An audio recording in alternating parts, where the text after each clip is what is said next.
ভাই, আমাদের সুদন কাকা আছে না, ওর আম গাছের ওখানে যাবি না, কারণ ওখানে দিনের বেলায় ভূত থাকে। আর ওরা দিনের বেলাও দেখা দেয়। কেন? যারা আম খেতে যায় তাদের গলা টিপে মেরে ফেলে। তাহলে তো আমি আর যাবো না ওখানে। চল ভাই, বাড়ি যাই, চল।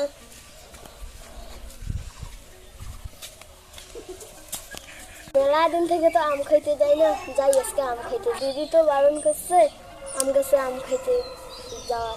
না, দেখি আজকে আমাকে কোন ভূত ধরে।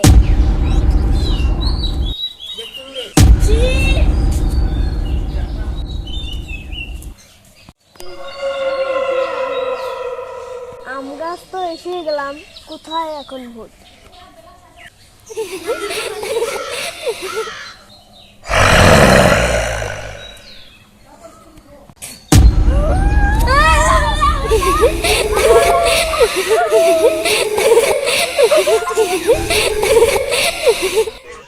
এই বাচ্চারা, তোমরা যদি লাইক ও সাবস্ক্রাইব না করো, রাতে এসে তোমাদের মেরে ফেলবো।